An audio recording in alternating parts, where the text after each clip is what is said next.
সাকিবের ইনজুরি নিয়ে নতুন বিতর্ক, ক্যারিয়ারের গোধূলি লগ্নে তারকা অলরাউন্ডারকে শুনতে হচ্ছে কঠিন প্রশ্ন। টি-20 সিরিজে তরুণদের নিয়ে মাঠে নামবে ইন্ডিয়া, সিনিয়রদের ওপর বাংলাদেশের আস্থা।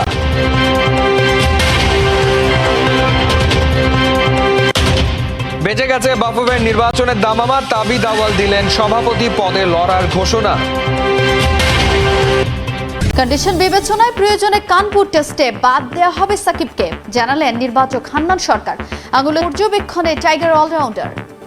দক্ষিণ আফ্রিকার বিপক্ষে টেস্ট সিরিজ খেলতে বাধা নেই সাকিবের, বললেন শাহরিয়ার নাফিস। ফিট থাকলে মাঠে নামবেন প্রোটিয়াদের বিপক্ষে। বাংলাদেশের নিরাপত্তায় সন্তুষ্ট দক্ষিণ আফ্রিকার প্রতিনিধি দল। মিরপুরে সেনাবাহিনীর মহড়া। নির্ধারিত সময়ে বাংলাদেশ সফরে আসবে প্রোটিয়ারা, আশা বিসিবির। 2 ম্যাচের টেস্ট সিরিজের নিরাপত্তা ব্যবস্থা পরিদর্শনে বাংলাদেশে এসেছে সাউথ আফ্রিকার প্রতিনিধি দল। রোববার চট্টগ্রামের জোহরামে চৌধুরী স্টেডিয়াম পরিদর্শন করেছে। সোমবার তারা এসেছে হোম অফ ক্রিকেট মিরপুরে। সেই উপলক্ষে বাংলাদেশ সেনাবাহিনীর সদস্যরা নিরাপত্তা মহড়াও দিয়েছেন। সাউথ আফ্রিকার ক্রিকেটারদের সংগঠনের প্রতিনিধি ফারহান বেহারদিয়ানের সঙ্গে মহড়া পরিদর্শন করেছেন ক্রিকেট অপস ইনচার্জ শাহরিয়ার নাফিস। প্রতিনিধি দল নিরাপত্তা আয়োজনে খুশি বলে মনে করছেন নাফিস। কিছুদিন আগে আমাদের দেশে একটা পট পরিবর্তন হয়েছে এবং সেই পরিবর্তনের কারণে আনফর্চুনেটলি আমরা ওমেন্স ওয়ার্ল্ড কাপটা হোস্ট করতে পারিনি। এই কারণে তাদের একটু কনসার্ন ছিল যে দেশের সার্বিক পরিস্থিতিটা কী এবং আমরা কিভাবে সার্বিক নিরাপত্তার ব্যবস্থাটা সাজিয়েছি, এটা তারা দেখতে এসেছিল।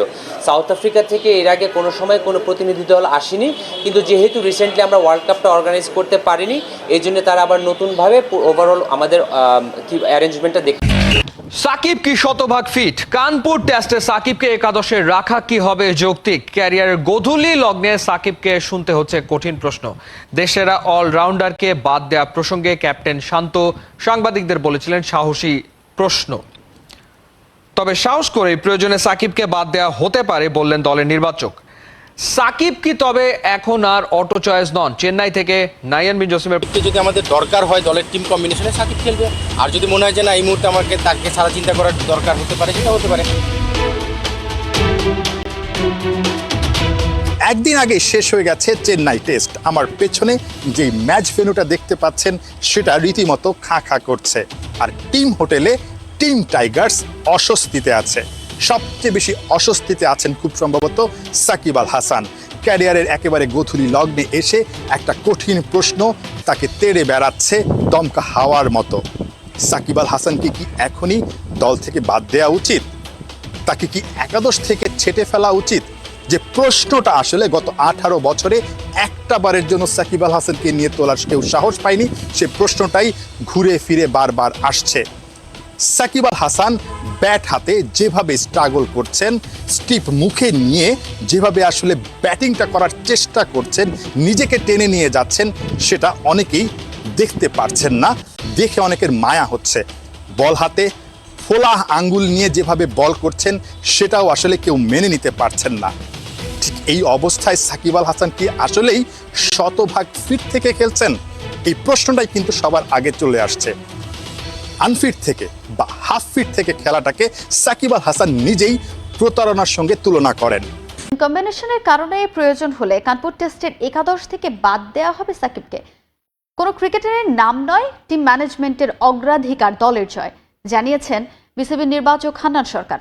আঙুলে পূর্বের ইনজুরির স্থানে নতুন করে চোট পাওয়ায় 2 দিন সাকিবকে পর্যবেক্ষণ করবেন টিম ফিজিও। হান্নান ইঙ্গিত দিয়েছেন দ্বিতীয় টেস্টে একাদশে পরিবর্তনেরও। চেন্নাই থেকে মাহবুব রিমানের রিপোর্টে বিস্তারিত। টাইগারদের টিম হোটেল আইটিসি গ্র্যান্ড ছোলায় এ যেন রাজ্যের নীরবতা। চেন্নাই টেস্ট একদিন আগেই শেষ হয়ে যাওয়ায় রুমবন্দি ক্রিকেটাররা, দেখা যায়নি তাদের টিকিটাও। এই সিরিজ কভার করতে ভারতে আসা গণমাধ্যম কর্মীদের অনুরোধে পাওয়া গেল বিসিবি নির্বাচক হান্নান সরকারকে। প্রায় মিনিট 17 ইন্টারভিউ পর্বের অর্ধেকটাই সাকিবকে কেন্দ্র করে। চেন্নাই টেস্ট শেষে ব্যর্থতার পোস্টমর্টেম পাশ কাটিয়ে এখন বড় আলোচনা। কানপুরে পাওয়া যাবে তো ফুল ফিট টাইগারি অলরাউন্ডারকে, আর পাওয়া গেলে ব্যাটিং নাকি বোলিং নাকি অলরাউন্ডার, কোন ভূমিকায় খেলবেন সাকিব? এই উত্তরটা সময়ের হাতে ছেড়ে দিলেন বিসিবি নির্বাচক। সাকিবের পারফরমেন্স নিয়ে যদি অনেস্টলি আমাকে জিজ্ঞেস করেন, তার ব্যাটিংটা আমার কাছে খুব ভালো লেগেছে। আপনি যদি তার ব্যাটিংটা দেখেন, অ্যাপ্রোচ এবং সে যেভাবে ব্যাট করেছে, অন্যান্য ব্যাটাররা যেভাবে ব্যাট করেছে, আপনি যদি কম্পেয়ার করেন সাকিবের প্রিভিয়াস ব্যাটিং এবং এই ম্যাচের ব্যাটিংটা কিন্তু আমাদের কাছে খুব কনফিডেন্ট মনে হয়েছে। খুব স্বাচ্ছন্দ্যে ব্যাটিং করেছে, টাফ টাইমটাকে কীভাবে হ্যান্ডেল করেছে সেটা আমরা দেখেছি। হ্যাঁ, রানটা বড় করতে পারিনি, দ্যাটস ট্রু। রোহিত শর্মা অবসর নিয়েছেন বাংলাদেশের বিপক্ষে টি-20 সিরিজে। বুমরা গিলরা পেতে পারেন বিশ্রাম, অর্থাৎ তরুণ দল নিয়ে মাঠে নামতে পারে ভারত। অথচ বাংলাদেশের টিম ম্যানেজমেন্ট বয়স্ক এবং আউট অফ ফর্ম রিয়াদ সাকিবকে নিয়েই পরিকল্পনা সাজাচ্ছে। নির্বাচক হান্নান সরকার বলছেন এখনই নতুন কাউকে দলে নিয়ে চাপে ফেলতে চাচ্ছেন না। চেন্নাই থেকে সাইফুল রূপকের পাঠানো রিপোর্ট। 26 ওয়ার্ল্ড কাপে যাওয়ার আগে অনেক সিনিয়র প্লেয়ারদের নিয়ে চিন্তার বিষয় রয়েছে। রোহিত বিরাট ওয়ার্ল্ড চ্যাম্পিয়ন, গেল বিশ্বকাপে পারফর্ম মন্দ করেননি, আরামসে খেলে যেতে পারতেন 2026-এর টি-20 বিশ্বকাপ অবধি। অথচ নিজেদের বয়স আর তরুণদের কথা ভেবেই জায়গা ছেড়েছেন। তাদের অবসর দেখে মন ভেঙেছে কোটি ভক্তের। কিন্তু রোহিত কোহলি থেকে বয়সে বড়, পারফরমেন্সের দিক দিয়েও পিছিয়ে থাকা রিয়াদ আর সাকিব জায়গা ছাড়তে নারাজ। দুজনেই গেল টি-20 বিশ্বকাপে ছিলেন ফ্লপ। নিজ থেকে অবসর না নিলে নামকরা এই ক্রিকেটারদের বাদ দেওয়ার। এএফসি অনূর্ধ্ব 20 বাছাই পর্বের খবর। শেষ মুহূর্তে গোল হজম করে আবারও পয়েন্ট হারিয়েছে বাংলাদেশ। নিজেদের দ্বিতীয় ম্যাচে গোয়ামের সঙ্গে 2-2 গোলে ড্র করেছে মারুফুল হক শিষ্যরা। ভিয়েতনামে ম্যাচের 6ষ্ঠ মিনিটেই লিড নেয় বাংলাদেশ। জিসানের ক্রসে 5 হয়ে দলকে এগিয়ে নেন মিরাজুল ইসলাম। প্রথমার্ধের বাকি সময়ে আরও কিছু আক্রমণ তৈরি করলেও ফরওয়ার্ডদের ব্যর্থতায় ব্যবধান বাড়ানো যায়নি। উল্টো 75 মিনিটে পেনাল্টি থেকে গোয়ামকে সমতায় ফেরান সুন্তারো সুজুকি। 87 মিনিটে প্রতিপক্ষের রক্ষণের ভুলে আবারও এগিয়ে যায় বাংলাদেশ। স্কোরলাইন 2-1 করেন বদলি ফরওয়ার্ড মইনুল ইসলাম। কিন্তু ম্যাচে যোগ করার সময়ে কার্টিস হারম্যানের গোলে সমতায় ফেরে গোয়াম। শেষ পর্যন্ত ড্রয়ের হতাশা নিয়ে মাঠ ছাড়তে হয় লাল সবুজ প্রতিনিধিদের। এর আগে নিজেদের প্রথম ম্যাচে সিরিয়ার কাছে 4-0 গোলে হেরেছিল মারুফুল হক শিষ্যরা। নাম থাকলেও দক্ষিণ আফ্রিকার বিপক্ষে হোম সিরিজে খেলতে কোনো বাধা নেই সাকিব আল হাসানের। ফিট থাকলে এবং নির্বাচকরা স্কোয়াডে রাখলে আসন্ন টেস্ট সিরিজে সাকিব খেলবেন বলেই বিশ্বাস BCB cricket operations incharge Shahriar নাফিসের। এ বিষয়ে সরকারের পক্ষ থেকেও স্পষ্ট বার্তা আছে বলেও জানান এই বিসিবি কর্তা। এর আগে বিসিবি সভাপতি ফারুক আহমেদও জানান দুঃসময়ে সাকিবের পাশে থাকবে বোর্ড। আওয়ামী লীগ সরকারের পতনের পর দেশে আসেননি সাকিব আল হাসান। পাকিস্তানের বিপক্ষে টেস্ট সিরিজ খেলে সরাসরি চলে যান ইংল্যান্ড। সেখানে পাসপোর্ট জটিলতা কাটিয়ে এখন দলের সঙ্গে অবস্থান করছেন ভারতে। তবে বড় প্রশ্ন, সাকিব কবে দেশে ফিরবেন? বর্তমানে এই প্রশ্নটা প্রাসঙ্গিক, কারণ আগামী মাসে দক্ষিণ আফ্রিকার বিপক্ষে বাংলাদেশের হোম সিরিজ। পরিবর্তনের পর হত্যা মামলায় নাম উঠেছে সাকিবের। অবশ্য এই কঠিন সময়ে সতীর্থ থেকে শুরু করে ক্রিকেট বোর্ডকেও পাশেই পেয়েছেন সাকিব।